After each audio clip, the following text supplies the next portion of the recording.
Women's Soccer in Oceania, a community resource development project. Women have been playing football in the Pacific Islands for almost 50 years, and yet their game's heritage is largely unknown. This project aims to develop and present this history.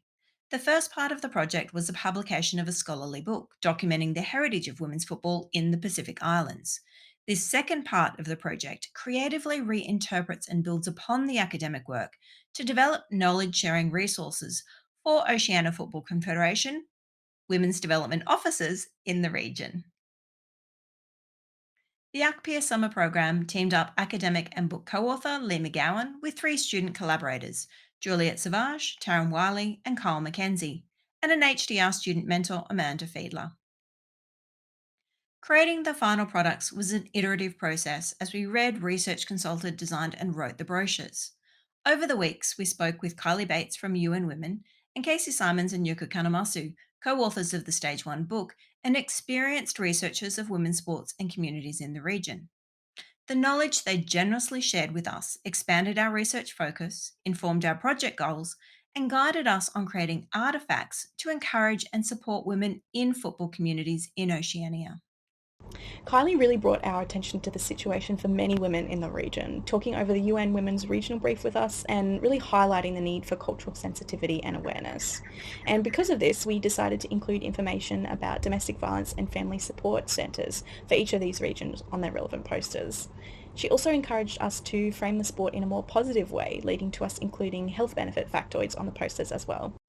The goal was to get women involved with football, but focusing on women alone wasn't enough. Talking to Kylie made it clear that we needed to illustrate the benefits to the community as a whole, to persuade those who could influence women's participation that it is beneficial and that it has the potential to provide opportunities for the whole community, not just the individual. Yoko's research gave invaluable insight into the attitudes towards sports participation in communities. There is evidence that women want to participate in sports, but the obstacles preventing them are often the result of misinformation, a lack of education surrounding well-being, or fear of abuse at practice or games. These concerns led us to including facts that dispel this misinformation and help the broader community see the value in playing sport. This project has been an excellent opportunity to develop my practical research skills.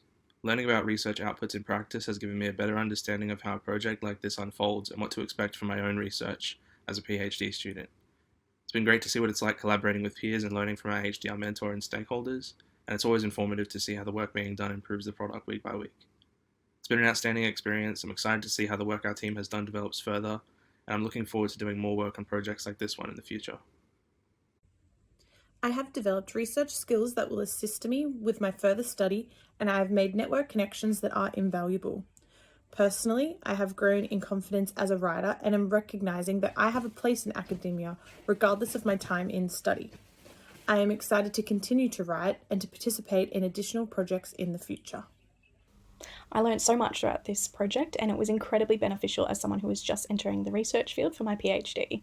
The highlight for me with an existing interest in women's studies and feminism was being able to see the application of our work in a real-world context, being able to use my skills as a creative writer to translate an academic text into something more accessible that could potentially benefit women's communities in the Pacific Islands. I'm really excited to continue with this project in whatever capacity I can, as well as find new projects to work on like this one. The final products are A6 brochures that open to double sided A3 posters. The front's designed as a poster that fans could hang on their walls, and the back has lots of points of entry so you can read the highlights, browse a timeline, or delve deeper if you want to. Images and content show participation at all levels of the sport to normalise getting involved and also promote the community aspect of play. We really wanted to highlight all the good work that's already happening on the ground. We envision these posters could align with OFC's All In program, which is encouraging women to get involved with football. These posters are aimed as support resources for the women's development officers in the corresponding nations to be shared with the women in their communities. This would involve further consultation between all stakeholders to see what would actually be beneficial to the people on the ground before proceeding.